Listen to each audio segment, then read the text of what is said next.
Hmm. It's been 30 years now since I had my first professional showing of my artwork, reviews in the paper, awards, and sales of my artwork.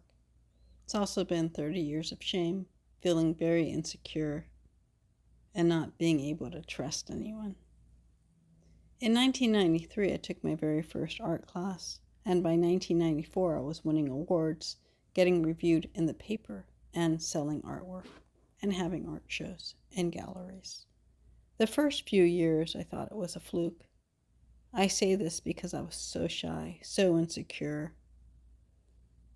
It took someone to take me to eat at the state capitol in Sacramento because I won the Sierra College Kingsley Award for my Department of Art. Out of all the art students, I was chosen to win the award. At lunch, Pam told me it was my writing that set me apart, meaning the words I used to describe my art. Having lunch with my mentor, Pam, was one of those moments where you say, if I die now, I will be happy. Then when I got to San Francisco, everything that was happening at Sierra College started happening. I won the Gamblin Painting Award just after my very first painting class with my professor then, Pat Klein. I felt it was happening again.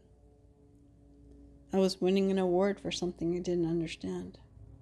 How could I be an award-winning painter just after one painting class? I was confused. But it was a confusion I would become familiar with. Here's where shame for me would kick in. I would win an award, and I would feel so much shame, so much insecurity. It's like I didn't want to have anyone see me. And at the same time, I was learning that these awards and the spotlight that I was getting, other people wanted it. So I was learning that I was maybe stepping on other people's shoes, and I didn't want that. And honestly, I was just trying to figure out what I was doing and where my place was. And I didn't understand what it would mean for me to take a college art class. I just knew I had to set a serious intention for myself. I was truly, truly frightened. So when I took my very first college art class at Sierra College, it was a really big deal for me. I grew up with my dad telling me that I can be anything I wanted, even a women's pro golfer, even though I didn't know how to golf. But he was like, don't be an artist. You'll starve. You won't have a good life. I stayed away from giving myself permission to take a college art class. I was like, I'm forbidden, and Dad told me it's a treacherous road. I don't want to go against him. He has a big presence, even though I was living $5,000 miles away. My dad wasn't completely wrong. I have been homeless. I have had to dumpster dive for food. I have lived with -0 money in my bank account. I really didn't know how to live, and I really, really was struggling. And it's something I really struggle with today. My partner, Reg, helps me learn and is very supportive. I can get an award or be invited to show my artwork or be invited for an art residency before I know how to care for myself to say, let's buy a pillow for your head for when you sleep. I'm almost 53 and I'm finally understanding how to use a pillow. I grew up very used to sleeping on makeshift cardboard beds.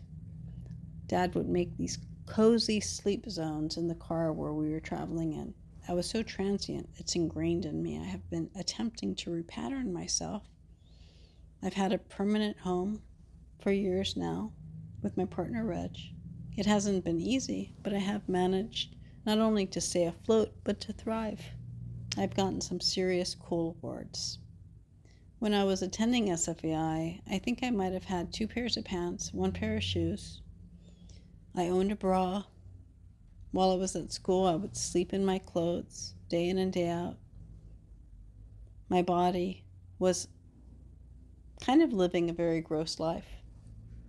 But while I was sleeping in my clothes, having challenges, being transient, I was selling artwork, winning awards, being in art shows. I was in my second introduction show in 1998, Genjoy Gallery, downtown San Francisco, 49 Gary. For me, it felt like I was in this cycle. I guess I'm having to get used to being in these art shows, getting reviewed in papers, selling artwork, and winning awards. It sounds funny to say out loud, but it's something that I've been very uncomfortable with since 1993, since the beginning. Art in the public became this way for me to receive love, direction in the world. This world that I was not familiar with. Strangers that have seen my abilities have brought me into this light that I still live in. I cannot emphasize how unique my upbringing was. I grew up with my father born in Morovis, Puerto Rico, 1925, Taíno. I grew up learning and practicing Taíno rituals, ceremonies. I grew up seeing the American life from the outside, saw it through the vernacular of someone who was raised with this indigenous mindset. My dad taught me how to manifest through prayer and having faith in God. I appreciate learning how to live a more devotional life. Art connected me with people and life things I really am not familiar with. I'm still not familiar with many life things, but I'm way more familiar and comfortable more than ever. Hallelujah, hallelujah.